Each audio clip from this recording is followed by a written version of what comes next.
Bismillahirrahmanirrahim. Dear students, this is me Kramul and you are watching my YouTube channel Hindi Physics. Students, our today topic is about series combination of capacitor. Combination of capacitor के ऊपर already हमारा एक lecture हो चुका है जिसमें हमने Feral combination of capacitor detail के साथ डिस्कस किया है पिछले लेक्चर्स में। स्टूडेंट जैसा कि पिछले लेक्चर्स में मैंने आप लोगों को बताया था कि कॉम्बिनेशन का मतलब क्या है, आपस में जोड़ना, कंबाइन करना। किस चीज को? कैपेसिटर्स को। अब कैपेसिटर को आपस में जोड़ने की कई तरीके हैं, लेकिन यूजुअली जो आमतौर पर इस्तेमाल होते हैं वो दो तरह की हैं। एक को हम बोलते हैं पैरेलल कॉम्बिनेशन ऑफ कैपेसिटर और दूसरों को हम बोलते हैं series combination of capacitor. Parallel combination of capacitor already हम डिस्कस कर चुके हैं। आज के लेक्चर में हम सिर्फ और सिर्फ सीरीज कॉम्बिनेशन के ऊपर बात करेंगे। और मैं आप लोगों को ये भी बताता चलो कि ये कॉम्बिनेशन ऑफ कैपेसिटर यानी कैपेसिटर को हम क्यों आपस में जोड़ते हैं, उसकी ज़रूरत हमें क्यों पड़ती है। मैंने आप लोगों को बताया भी था कि sometime it's okay to work with one capacitor. आप किसी एक कैपेसिटर को इलेक्ट्रिक डिवाइस इसके ज़रिए ऑपरेट कर सकते हैं, but sometimes we need a specific capacitance. So to get and to obtain a specific capacitant, we should combine capacitor in different manner, like series combination and parallel combination. So this was the reason behind the combination of the capacitor. पिछले lecture में मैं detail के साथ discuss कर चुका हूँ। अगर किसी ने वो लेक्चर नहीं देखा तो जाके देख लीजिए। ये पूरा जो सिनारियो है कैपेसिटर की कॉम्बिनेशन आप लोगों को समझ आ जाएगा। अब यहाँ पर सीरीज कॉम्बिनेशन का मतलब क्या है? कैपेसिटर को सिलसिलावार जोड़ना, यानी एक के बाद दूसरा, दूसरी के बाद तीसरा, तीसरी के बाद चौथा, और जितना आपको कैपेसिटर चाहिए होती उतना ही आपने कैपेसिटर को एक दूसरे के साथ लगाना है। इसी तरह अरेंजमेंट को सीरीज कॉम्बिनेशन बोलते हैं। सच एन अरेंजमेंट, अब आप डिफाइन किस तरह करेंगे? Such an arrangement in which we connect the capacitor one after another, और शार्टली मैं कह सकता हूँ connection of capacitor one after another. इस डायग्राम में आप लोग देख सकते हैं, यहाँ पर ये जो पूरा सर्किट मैंने बनाया हुआ है, यहाँ एक बैटरी लगी हुई है और इस बैटरी से चार्ज को एनर्जी मिल रही होती है और चार्ज आगे फ्लो करके यहाँ पर आ जाता है। यहाँ पर एक कैपेसिटर ये है और दूसरा कैपेसिटर ये है। ये कैपेसिटर एक दूसरे के साथ कनेक्ट है, यानी सिलसिलावार जोड़ा गया है। अब यहाँ पर हमारा टास्क क्या होगा? We should have to find equivalent capacitance, और इस इक्विवेलेंट कैपेसिटेंस को मैथमेटिकली हम एक्सप्रेस कर सकते हैं 1/C(EQ) is equal to 1/C1 plus 1/C2। यहाँ पर मैंने सिर्फ दो कैपेसिटर C1 और C2 लिए हैं। अगर आपके पास 3 कैपेसिटर है, 4 कैपेसिटर है, 5 है, या जो भी है, जितनी भी है, आप इस फार्मूले को एक्सटेंड कर सकते हैं। ये फार्मूला हमने डिराइव करना है। इसके अलावा the third point is equivalent capacitance are the total capacitance in series combination is smaller than the smallest capacitance in arrangement। आपने जितने भी कैपेसिटर लिए हैं सीरीज कॉम्बिनेशन में, तो उनमें से स्मॉलेस्ट कैपेसिटर का जो कैपेसिटेंस है इक्विवेलेंट कैपेसिटेंस उसी कॉम्बिनेशन में यानी सीरीज कॉम्बिनेशन में उस स्मॉलेस्ट कैपेसिटेंस से स्मॉल ही रहेगी। वो किस तरह, वो भी मैं आप लोगों को बताऊंगा। सबसे पहले इस डायग्राम को आप देख लें। यहाँ पर पोटेंशियल डिफरेंस बैटरी है, यहाँ पर मेरे पास दो कैपेसिटर है C1 और दूसरा कैपेसिटर है C2। ये कैपेसिटर चार्ज को स्टोर करेगा और ये कैपेसिटर भी चार्ज को स्टोर करेगा। यहाँ से पॉजिटिव चार्जेस यहाँ आके इस कैपेसिटर की प्लेट के ऊपर डिपॉजिट हो जाएंगे। सो एज अ रिजल्ट यहाँ पर जो नेगेटिव चार्जेस है वो नुमुदा इस प्लेट पर नेगेटिव चार्जेस अपीयर हो जाएंगे। जितना पॉजिटिव चार्जेस है उतना ही इस प्लेट के ऊपर नेगेटिव चार्जेस अपीयर हो जाएंगे। इसी तरह यहाँ पर जब नेगेटिव चार्जेस यहाँ से यहाँ शिफ्ट हो गए तो यहाँ डिफिशिएंसी ऑफ चार्जेस क्रिएट हो गई। मेरा कहने का मतलब ये है कि स्टूडेंट अब यहाँ पर पॉजिटिव चार्जेस, सिमिलरली यहाँ पर नेगेटिव चार्जेस, ये नेगेटिव चार्जेस यहाँ से भी यहाँ आ सकते हैं।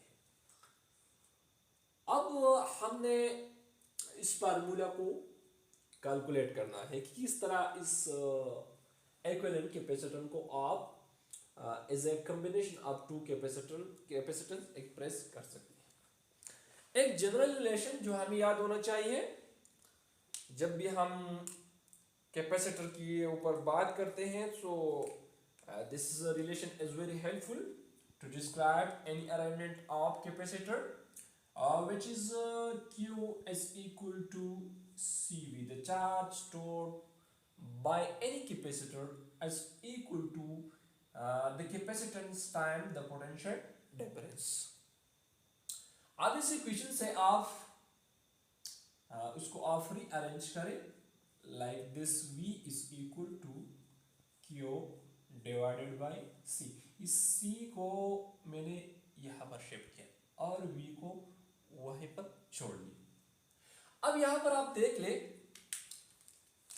चार्ज का जो फ्लो है वो एक ही रास्ते पर हो रहा है।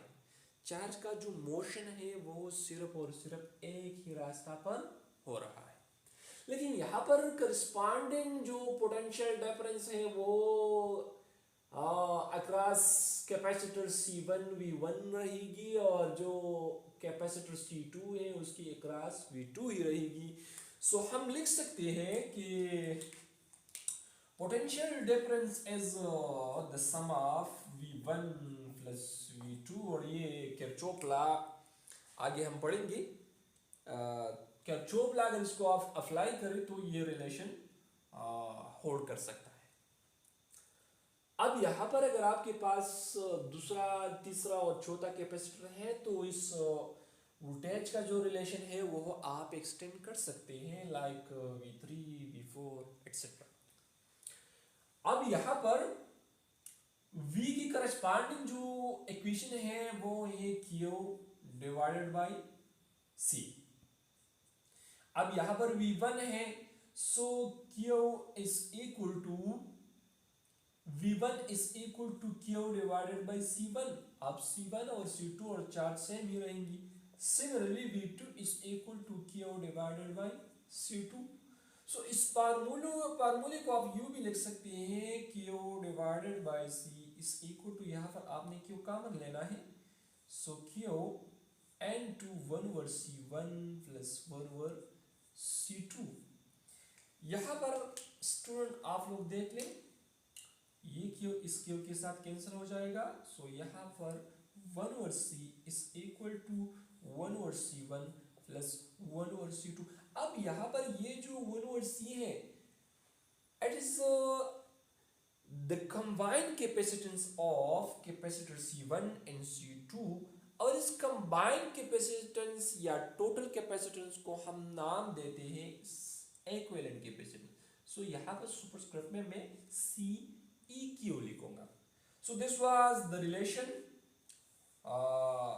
for the series combination of the capacitor।